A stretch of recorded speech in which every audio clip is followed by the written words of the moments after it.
Donald Trump has effectively lost control of the Senate, and this is rapidly pushing him toward a lame duck presidency. His position is weakening as the midterms approach, which are shaping up to be a major defeat for Republicans. Meanwhile, his already slim majority in the House continues to shrink due to resignations, and now the Senate appears to be turning firmly against him.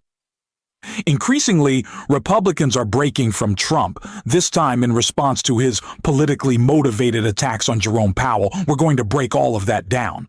But before we do, if you could quickly hit the like button on this video and subscribe to our channel if you haven't already, it really helps support our work. Now, before diving into the Republican who has pledged to block Trump's powers following Powell's announcement last night, we need to start with Democratic Senator Mark Warner, who has set the stakes in clear terms.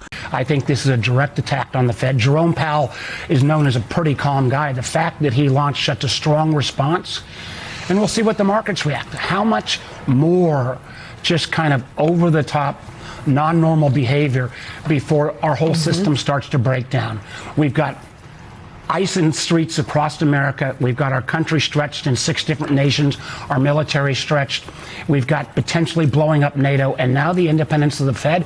I just hope and pray that more of my Republican partners will find their spine and be willing to speak up. I give Tom Tillis credit. Let's see how many more join and say the independence of the Fed needs to be maintained. And Senator, the statement from Chairman Powell last night, truly remarkable, that he felt the need to do absolutely this direct-to-video address the American people. This is as calm a guy as you can get, and to be straightforward like that, pulling no punches. This is purely a political attack. And so on that, this is the latest in the president's campaign of retribution, that whether he has ordered or at least people around him have taken upon themselves to carry out on his behalf. Give us your thoughts as to, this is an expansion of that, but also what it does mean actually for the nation's economy, sort of the stability of, so much is based on the Fed being an independent entity. If that suddenly is even the perception of not the case anymore, that could do real damage. Absolutely.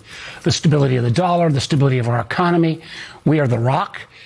And a lot of that is due to the independence of the Fed. And the Fed's job is to set interest rates based on fact, not based on political whims. We'll see what the markets do this morning, but we are putting so much in jeopardy. We're putting our reputation as a reliable partner when we think about attacking a fellow NATO member. We've got literally 20% of our fleet off the coast of Venezuela trying to maintain a blockade, and it will take 2 to 3 years to get the Venezuelan oil production back up. Is our 20% of the fleet going to stay there for the next 2 years? A lot of those ships are deployed from Norfolk and my state. We've got the questions in the Middle East. This seems to be chaos on steroids. None of this is about bringing costs down. None of this is about dealing with the healthcare crisis in our country. And we're starting to see, we saw 4 or 5 Republicans break last week on the Venezuela effort. We saw 17, I believe, break on healthcare. Is there finally going to be a level of bipartisan pushback against this reckless president? This is clearly a politically driven assault, just like everything else Donald Trump does. That's the nature of his presidency right now. We're living under what feels like a gangster government, where intimidation is seen as the only tool to get anything done. That's why I believe Democrats should start pushing back hard, making it clear to Republicans that they will face accountability and legal consequences. It's not enough to simply tell Pam Bandy she is violating the Epstein Transparency Act. We need to spell out exactly what awaits her when leadership changes hands. The same goes for everyone inside the DOJ and anyone participating in this corrupt behavior. We must make it unmistakable that these people are operating under a mob-like system where Trump plays the role of a crime boss who thinks he can act with total impunity. And perhaps this would be less catastrophic if the economy were strong, but it isn't. The economy is suffering because of this gangster-style governance, because of Trump's tariffs used to manipulate markets for his own benefit, because of his reckless attacks on Jerome Powell, which are now blowing up in his face. And they're backfiring precisely because he broadcasted them long before this moment. But it's, it's a big project for a tiny fraction that we're under budget and ahead of schedule. And they wanted it for 150 years. Think of it, the Federal Reserve Building, 2 buildings there, they don't know what they're doing. They're They're way over budget. I mean, almost, this was built during the Biden administration, and I rode by it the other day, and it's headed by the head of the Federal Reserve. Too late, too late, Powell. Too late because he's always too late with interest rates, except before the election he was too early because that would have helped. That was supposed to help get her elected. It had no impact. We won all 7 swing states. But no.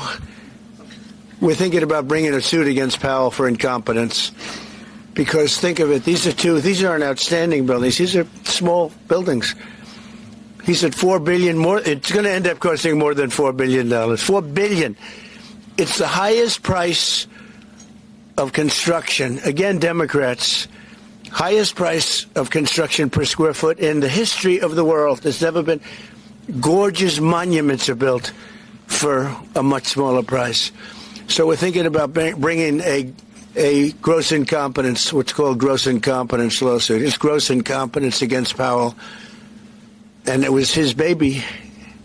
And the guy's just incompetent. I mean, there's nothing you can do about it. He's just a very incompetent man. But we're going to probably bring a lawsuit against him. Thank you all very much. I appreciate it. Bibi, congratulations. Mr. President, when do you expect an announcement then on Powell's replacement?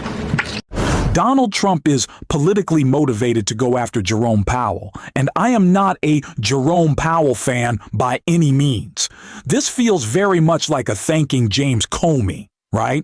I'm not the biggest James Comey career advocate, I certainly do not want to throw him a parade for what he has done in the past, but currently he's standing up to Trump and he won and he's winning. And Jerome Powell will as well because the money is backing him. And Donald Trump can believe that his cult is pretty strong, and it is. But the money will always wash you out. The money will always win. And it is the reason Trump has not been able to yet fire Jerome Powell and why he won't be able to, because what it would do to the markets would be catastrophic. And Donald Trump, as dumb as he is, at least understands that, or stooges do. But this is the reason why Republican senators are now coming out against Donald Trump and taking real action to limit his power in a way he didn't expect. Senate Republican says independence and credibility of DOJ is now in question after Powell probe. Senator Tom Tillis said the criminal investigation into Fed Chair Jerome Powell has called the independence and credibility of the Justice Department under Donald Trump into question following the president's consistent criticism of Powell's leadership. Tillis posted the following on Twitter last night. If there were any remaining doubt whether advisors within the Trump administration are actively pushing to end the independence of the Federal Reserve, there should now be none. It is now the independence and credibility of the DOJ that are in question. I will oppose the confirmation of any nominee for the Fed, including the upcoming Fed chair vacancy, until this legal matter is fully resolved.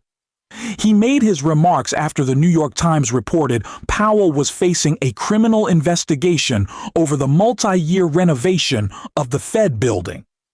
Now, Donald Trump, a man who has bankrupted casinos, bankrupted hotels, literally the only person in history to bankrupt the Plaza Hotel, should be the first to understand that some construction projects naturally take time.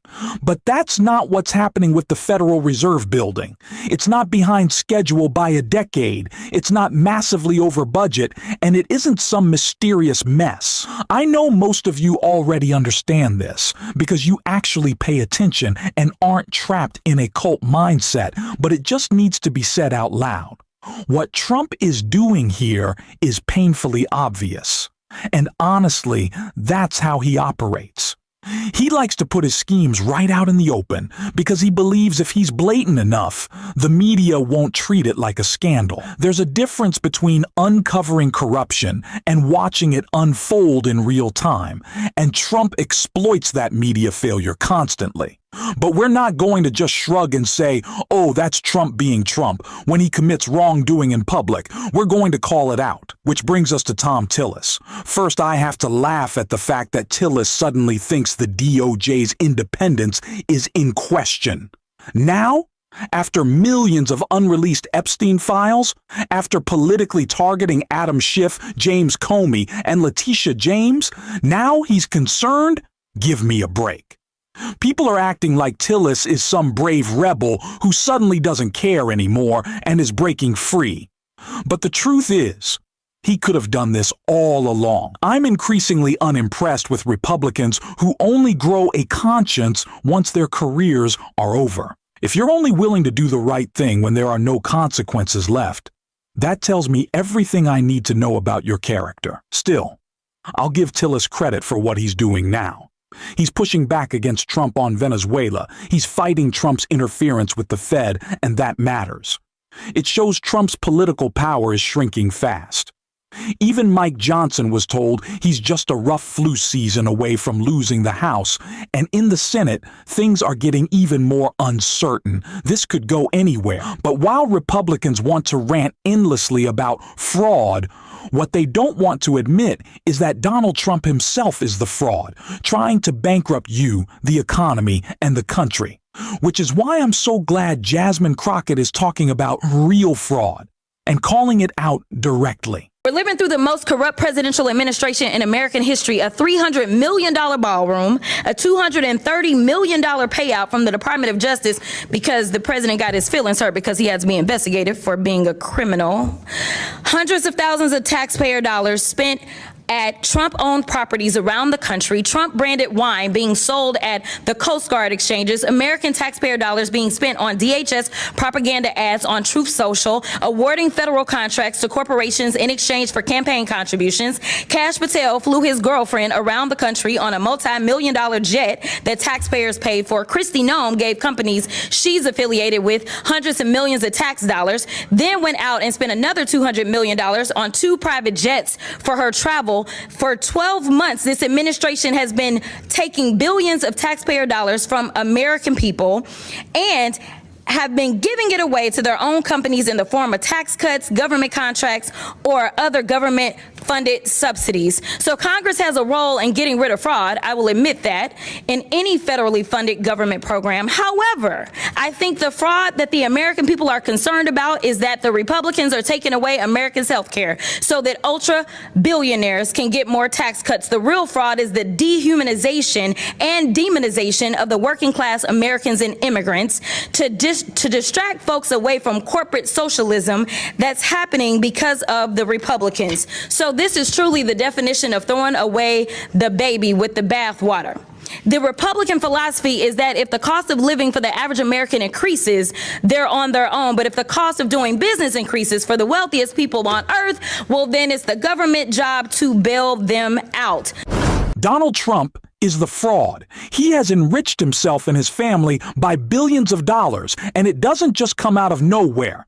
It's coming straight from you. That is large-scale fraud. The Kotri jet? Large-scale fraud. Crypto crimes? Large-scale fraud. All of that money ends up in Trump's pockets. When Jeff Bezos buys the Melania movie for $30 million, and let's be honest, most people aren't even watching it. It wasn't exactly a Golden Globes hit. That $30 million to the Trump family comes at the expense of billions in taxes that should have been paid by Amazon. You are the ones losing billions. So Trump getting $30 million, that is straight up fraud. And we are going to call it out every single day on this show. If you want to support that, as always, hit the subscribe button, leave a like on this video, and if you made it to the end, drop a blue heart in the comments. And until next time, I will see you soon.